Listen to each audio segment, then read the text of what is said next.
Olá, bem-vindos de volta! É agora, neste vídeo, onde a gente vai resolver de uma vez por todas a segunda parte do vídeo que vocês tanto pediram para eu continuar falando sobre perguntas difíceis de entrevistas de emprego. Então, seja bem-vindo a este vídeo, onde nós vamos eliminar de uma vez por todas o nervosismo, o branco, a ansiedade e aquele pavor de não saber responder as perguntas mais difíceis e mais loucas das entrevistas de emprego.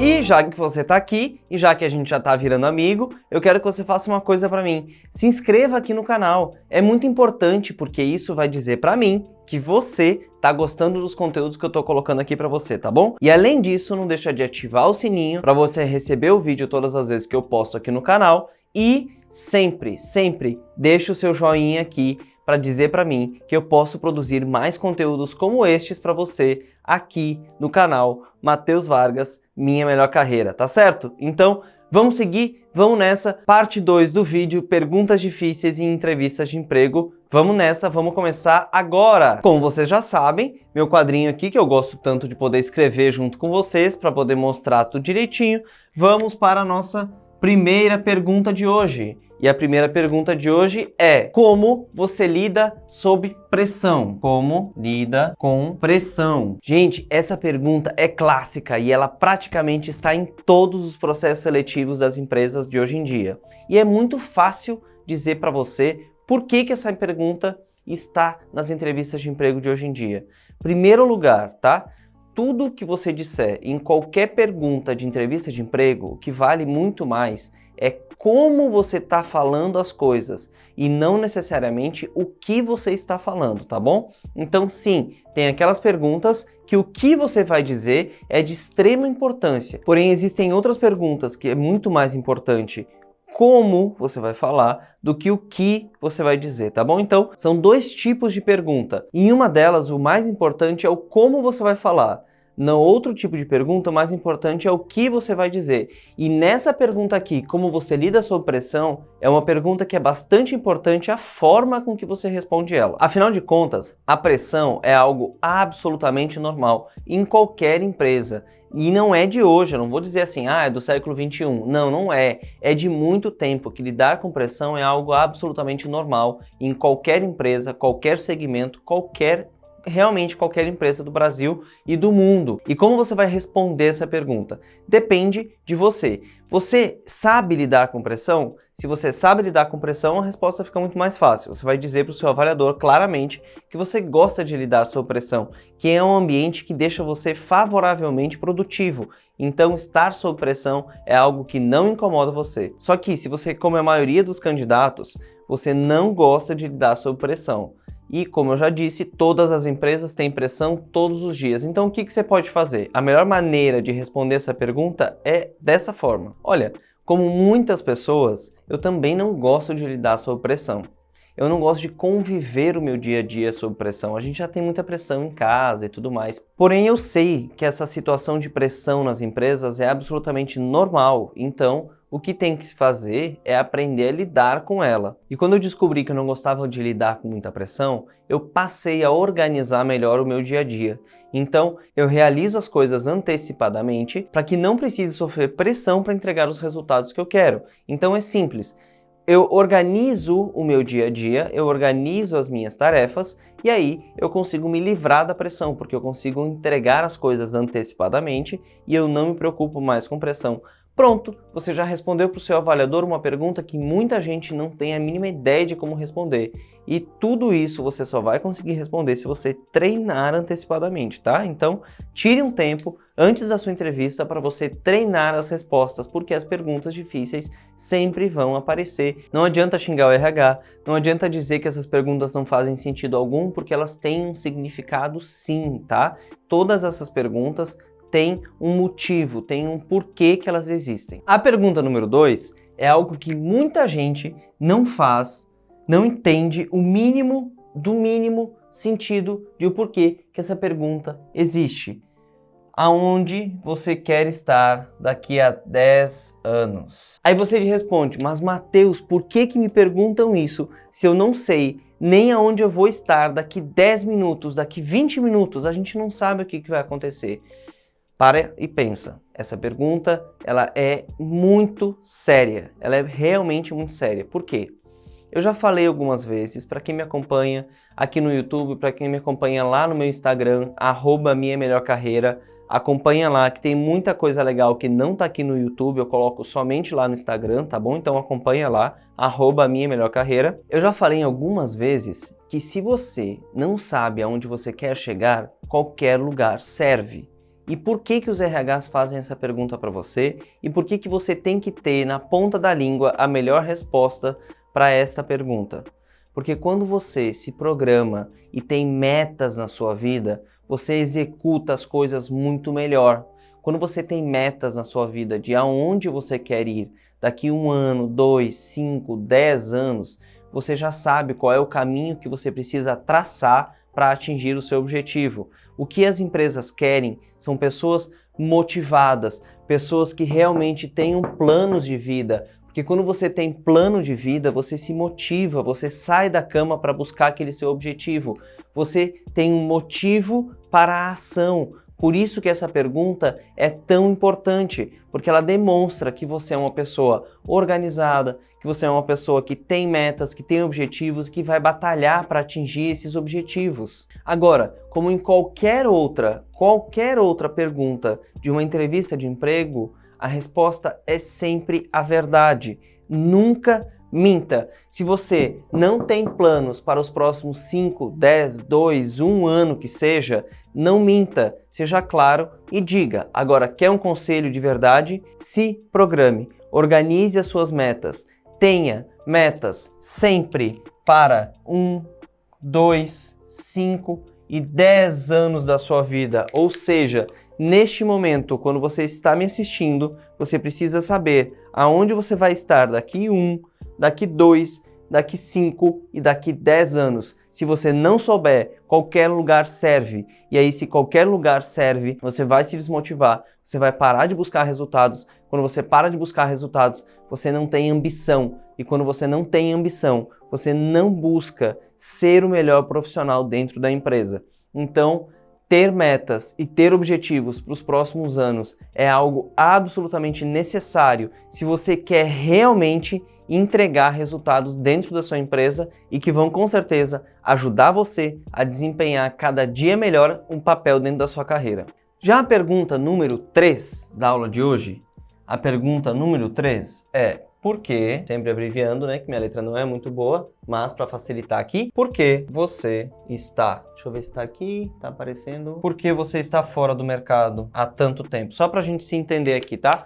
Por que você está fora do mercado há tanto tempo? Essa pergunta enlouquece muita gente porque ela com certeza causa um desconforto em pessoas que estão há muito tempo desempregadas. Essa pergunta pega de jeito quem tem muito tempo fora do mercado de trabalho, porque você precisa justificar para o seu avaliador o porquê que você está tanto tempo fora. Afinal de contas, se você é um profissional tão bom assim, por que você não conseguiu um emprego antes? É isso que ele quer saber, tá? Existem várias situações que deixaram você fora do mercado de trabalho. Se você não se preparou direito, se você não soube passar em entrevistas de emprego, se você fica nervoso para responder tudo isso, e é por isso que eu desenvolvi um treinamento onde eu ensino todos os passos do começo ao fim para que você consiga o seu próximo emprego. É o meu emprego agora. Eu ensino do começo ao fim, o passo a passo, de forma fácil e prática, todos os momentos do processo seletivo.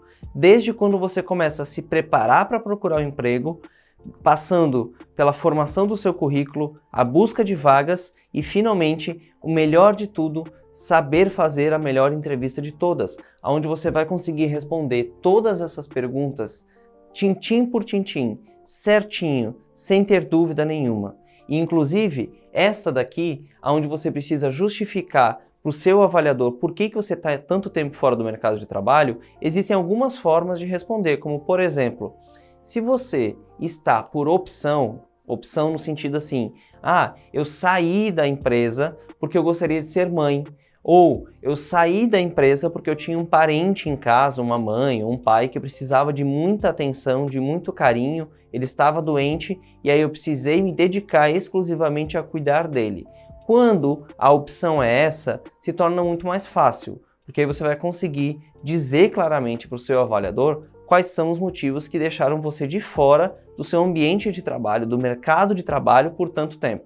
Porém, se você está fora do mercado de trabalho, porque você não conseguiu passar numa entrevista, porque você não conseguiu evoluir nos seus processos seletivos que você participou até hoje, a resposta fica um pouquinho mais difícil, tá? Mas tudo tem jeito, e é por isso que você está vendo esse vídeo aqui agora, tá? Então, deixe o seu joinha agora para você não esquecer e dizer para mim que esse vídeo realmente é muito bom, tá? Quando você for responder para o seu avaliador por que você está muito tempo fora do mercado de trabalho e não foi por opção sua, você pode dizer da seguinte forma: a melhor resposta que você pode dar está ligada ao que você fez durante o período que você ficou afastado, tá? Simples. Você precisa dizer para o seu avaliador que você fez alguma coisa, que você buscou fazer alguma coisa no período em que você não estava empregado. Porque se você não fez absolutamente nada, nem um trabalho voluntário, nem um bico, não procurou se desenvolver, nem um curso, absolutamente nada, você não vai conseguir mostrar para o seu avaliador que você tem capacidade para se recolocar. E aí vai surgir na cabeça do avaliador a simples pergunta: por que eu devo contratar uma pessoa que está tanto tempo fora do mercado de trabalho? Será que ninguém viu que essa pessoa é tão boa assim? E por que eu vou contratar então? Então, gente, pare e pense um pouquinho, tá? Raciocina um pouquinho comigo. Se você está muito tempo fora do mercado de trabalho, faça alguma coisa. Não fique parado. Vá fazer algum curso, vai fazer algum trabalho voluntário, vai fazer bico, tá cheio de bico para você fazer aí, seja em qual for. Ah, mas Matheus, não é no ramo que eu tô acostumado a trabalhar. Gente, olha só, bem sério agora com você, tá? Gente que não quer trabalhar, gente que não consegue bico, gente que não consegue se desenvolver através de curso, que simplesmente fica em casa esperando o emprego chegar e reclamando da crise, não vai conseguir emprego nunca. Porque quanto mais você reclama, quanto mais você culpa a crise por você não estar empregado, mais difícil vai ficar para você fazer alguma coisa. Porque se você acha um culpado, como por exemplo a crise, por que você vai fazer alguma coisa se o mundo está em crise mesmo? Então o que você tem que fazer é, primeiro de tudo, autorresponsabilidade. Saiba que se você está desempregado, você vai se tirar desse desemprego e não vai ser uma vaga que vai surgir por aí. Então, se você está muito tempo desempregado, você precisa mostrar para o avaliador que você realmente está interessado em conseguir o seu próximo emprego. Agora a gente vai falar de uma pergunta que eu tenho absoluta certeza que é uma das perguntas que mais apavora vocês quando estão fazendo um processo seletivo e que a maioria não entende o porquê disso. E não é 5, é 4. Qual animal você seria? Matheus, tem algum sentido de existir essa pergunta? Que coisa mais maluca, perguntar que animal eu seria num processo seletivo de uma empresa. Qual é a lógica disso? Eu digo para você agora, a lógica de saber qual animal você seria é mais ou menos a mesma coisa de... Para e pensa aí, você gosta mais de gato ou de cachorro? Você gosta mais de passarinho ou de gato? Você gosta mais de macaco ou de leão? Por que você fez escolhas quando eu fiz essas perguntas? Porque as características de um gato e de um cachorro, por exemplo, são completamente diferentes. Elas são completamente separadas. O que um gato costuma fazer é totalmente diferente do que um cachorro costuma fazer. E aí as características, a forma com que esses dois animais se comportam no mundo é o que o seu avaliador está querendo saber quando ele pergunta qual animal você seria. O que ele está querendo saber é qual é o tipo de personalidade, quais são as características predominantes em você. E para simplificar isso, como todo mundo sabe que gato tem características de gato, se você falar, eu acredito que eu seja mais parecido com um gato, imediatamente na cabeça do avaliador vão surgir várias coisas como quais são as características de um gato, o que ele mais gosta de fazer, se ele é ambicioso, se ele não é, se ele costuma respeitar ordens ou se não costuma.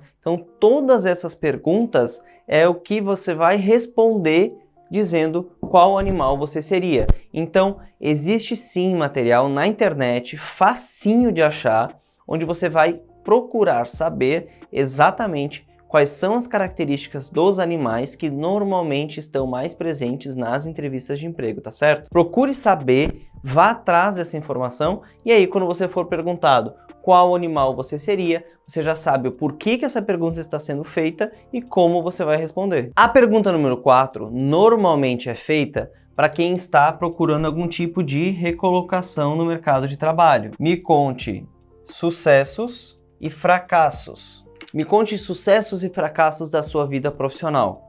Quando você for pego por uma pergunta como essa, normalmente ela é feita para pessoas que já estão com a carreira um pouco mais desenvolvida, tá? Para quem está com a idade um pouquinho mais avançada e que já tem uma carreira profissional a ponto de ter sucessos e fracassos para contar numa entrevista de emprego. Mas se mesmo assim essa pergunta for feita para você, calma, sem pânico, ela é simples de resolver, tá?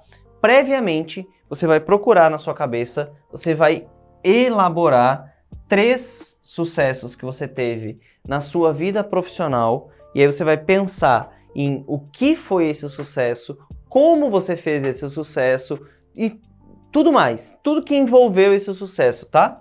Essas 3 situações onde você obteve sucesso naquilo que você estava realizando. E aí, como qualquer ser humano, você tem fracasso e aí você vai contar um fracasso. Você vai contar um fracasso para o seu avaliador, tá? Lembrando, não ultrapasse muito tempo, por mais que já estejamos aqui nessa parte da entrevista e um avaliador procurar saber exatamente quem você é através da entrevista, não se estenda demais, tá? Não use respostas muito longas aqui, porque aí você vai encerrar a possibilidade do seu avaliador fazer outras perguntas para você, tá certo? Bom, gente, e aí eu sei que você gostou disso, porque eu tenho certeza que essas dúvidas sempre aparecem para você, essas perguntas sempre são muito difíceis de responder nas entrevistas de emprego, e agora você já está sabendo, você assistiu o vídeo 1 e agora você está assistindo o vídeo 2 com perguntas difíceis dos processos seletivos, e é justamente por isso que eu vou convidar você de novo para se inscrever aqui no canal. Procura aqui um lugar onde está escrito inscreva-se, aperta ali e logo depois aperta as notificações no sininho para você receber todas elas, tá certo? Você vai receber em tempo real sempre que eu publicar algum vídeo aqui no YouTube. Ah, e não se esqueça, deixa o seu joinha aqui para eu saber que este assunto realmente é um assunto que você gosta bastante, tá? Ah, sim, mais uma coisa. Comenta aqui embaixo qual foi a pergunta mais difícil que você já teve numa entrevista de emprego e que deixou você completamente apavorado. Comenta aqui embaixo para mim, fala direitinho qual foi a pergunta e como você se saiu, tá certo? Então, gente, então é isso. Até a próxima e a gente se vê no próximo vídeo.